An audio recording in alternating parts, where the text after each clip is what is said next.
প্রধানমন্ত্রী আবাস যোজনায় জিও ট্যাগিং এ অনিয়মের অভিযোগ প্রকাশ্যে আসলো শ্রীমন্ত কানিশাইল জিপিতে।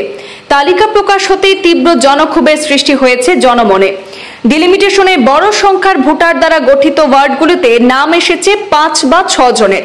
একের পর এক ওয়ার্ডের বঞ্চনার বিরুদ্ধে এবার সরব হয়েছেন পিএম আবাস বঞ্চিতরা।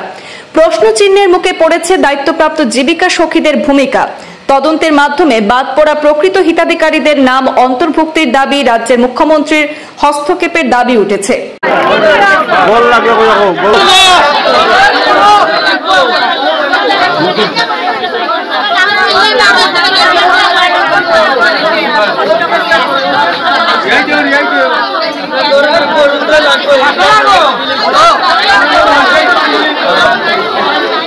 শ্রীভূমি জেলায় ডিলিমিটেশনের পর উত্তর করিমগঞ্জ বিধানসভা কেন্দ্রের বদরপুরের চৈতন্যনগর ব্লকের শ্রীমন্ত কানিশাইল জিপিতে প্রায় 2 থেকে 2.5-3 হাজার ভোটার নিয়ে গঠন করা হয়েছে জিপির প্রত্যেকটি ওয়ার্ড। আর সেই শ্রীমন্ত কানিশাইল জিপিতে সামনে এলো বঞ্চনার চাঞ্চল্যকর চিত্র। বিগত পঞ্চায়েত নির্বাচনের আগে জীবিকা সখীদের মাধ্যমে পিএম আবাসের উপযুক্ত হিতাধিকারী বাছাই করে জিও ট্যাগিং প্রক্রিয়ায় বড় অসঙ্গতি সংঘটিত হয়েছে। পিএম আবাস যোজনার কেওয়াইসি তালিকা প্রকাশ হলে দেখা যায় যে প্রত্যেকটি ওয়ার্ডে মাত্র 5 থেকে 6 জনের নাম রয়েছে, অথচ বাদ পড়েছেন শত শত প্রকৃত হিতাধিকারী। বড় মাপের এই অনিয়ম সূত্রাতে জিপির বঞ্চিতরা জড়ো হয়ে জিপি সভানেত্রী প্রতিনিধি আব্দুল ফাত্তার কাছে প্রশাসনিক তদবির করার দাবি জানান। এদিকে এদিনই বঞ্চনার শিকার জিপিবাসীর পক্ষ থেকে জিপির সভানেত্রী প্রতিনিধি সহ ওয়ার্ড সদস্যরা সাংবাদিক সম্মেলন করে পিএম আবাসের জিও ট্যাগিং এ অনিয়মের বিস্তারিত তুলে ধরে অত্যন্ত সংবেদনশীল বিষয়টিতে রাজ্যের মুখ্যমন্ত্রী ডক্টর হিমন্ত বিশ্ব শর্মা সহ রাজ্যের পঞ্চায়েত মন্ত্রী রঞ্জিত কুমার দাসের হস্তক্ষেপ কামনা করেছেন। মানুষ আমার স্বামীর দিনমজুরি কাজ করে, বাচ্চা কাজা পড়াইতাম না, ঘর বানাইতাম, যেটা করলাম যেটাকেও আইলো না নাম ফিরিয়ে আবার জানাই আর যেটাকে দয়া ফিরে আইতো। আমরা অতি গরিব, কেমন কষ্টে দিন কাটে। আমরা দিনমজুরি কাজ করি, কষ্ট তো নিশ্চয়ই হইব। বাচ্চা খাইতে তো পড়াইতাম, শুনাইতাম, নিজে খাইতাম, ওষুধ বিশুধ দিন মজুরি ফিরে যায় না। যার লাগে যেটা করলাম যেটাকে নাম আইল না। আছে মোটামুটি, কিন্তু অবস্থা বেশি ভালো। আপনারা ঘর খাসা ঘর? খাসা ঘর। খাসা ঘর। দিদি আপনার? আমার টিনের ঘর বানাই, অরুণোদয় ভাই না, ঘর নাই, সারা জল ভরে। এপ্লাই করছিলেন? এপ্লাই করছি, যেটা করছি হয়েছে না, ঘর আইছে না। অরুণোদয় তো পাই না, বাঁকা করবে সাথে। যখন 830 টাকা দেওয়া হইতো তখন পাইতাম, আর এরপরে থেকে আর নাই।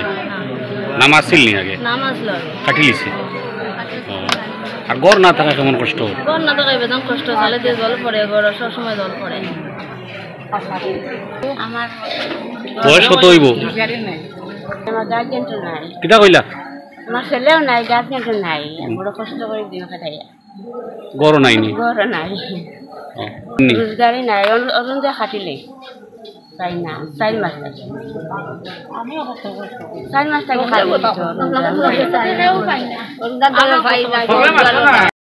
নতুন করে আমি ওটাও চাই যে আমার ওয়ার্ডের মানুষের, গরিব দুঃখী মানুষের গড়টা দেওয়ার লাগিয়া নতুন জিওটেক্টর আবেদন আমি করছি। মানুষ রয়ে গেছে যে গরিব উপযুক্ত মানুষ ওরা জিওটেক লাগি বাদ পড়ছে। আমার শ্রীমন্ত কানিশাইল জিপির 4 নম্বর ওয়ার্ডর প্রায় 3000 ভোটার আমার ওয়ার্ডও আছে। এর মধ্যে একটা ভিলেজ আছে নয়াগ্রাম, এখানেও 6-7টা গ্রাম আছে, 6-7টা গ্রামে একটা ওয়ার্ড।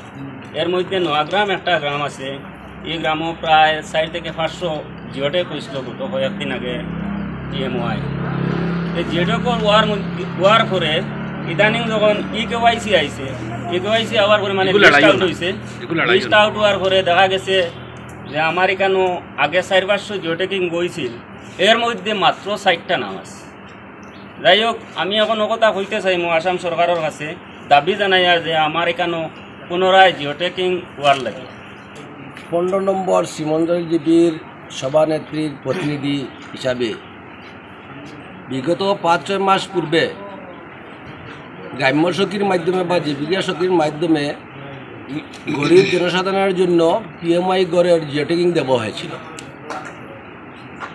তো এই গ্রাম্য সখীরা জিওটেক করেছে, ঠিক আছে, কিন্তু এখন যখন লিস্ট বাইর হয়েছে ইকেওয়াইসি করার জন্য, সরকার ইকেওয়াইসি দিয়েছে এদের গড়কে আপডেট দেওয়ার জন্য, এখন আমার জিপিতে দেখা যাচ্ছে বিশেষ করে আমার 15 নম্বর জিপির 60 নম্বর এবং 9 নম্বর ওয়ার্ডে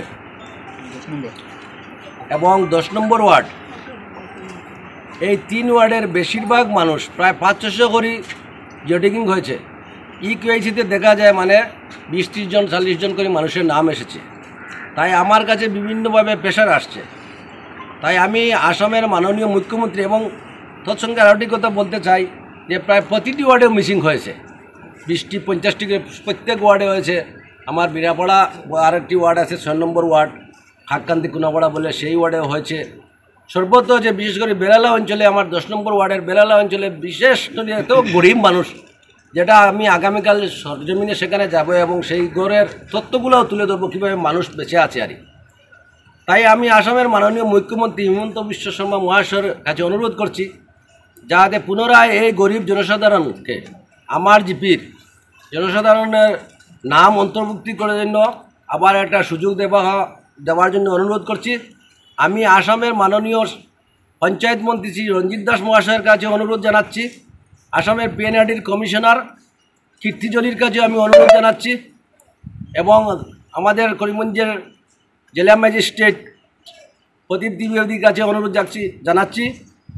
সঙ্গে আমাদের পঞ্চায়েত ডিপার্টমেন্টের সিও, যিনি ডিস্ট্রিক্টের কর্মকর্তা, মূল কর্মকর্তা, ওনার কাছে আমি অনুরোধ করছি যাতে পুনরায় এই মানুষগুলোতে, গরিব মানুষগুলো বঞ্চিত না হয়, তার জন্য পুনর্বার জিওটেকিং দিয়ে সেই মানুষগুলোর নাম আমার জিপি প্রত্যেকটি ওয়ার্ডে অন্তর্ভুক্ত করার জন্য আবেদন রাখছি। সঙ্গে আমি বদরপুর চিত্রনগর ব্লকের বিডিওর কাছে অনুরোধ রাখছি যাতে অতি সত্বর বিভাগীয়ভাবে কী করা যায় সেটা ব্যবস্থা নেওয়ার জন্য অনুরোধ রাখছি। এত সব গরিব মানুষ যারা কোনোদিন সুযোগ পায়নি এবং সরকার শুনছি এইবারের জিওটেক লাস্ট জিওটেক, আর কোনো জিওটেক হবে না।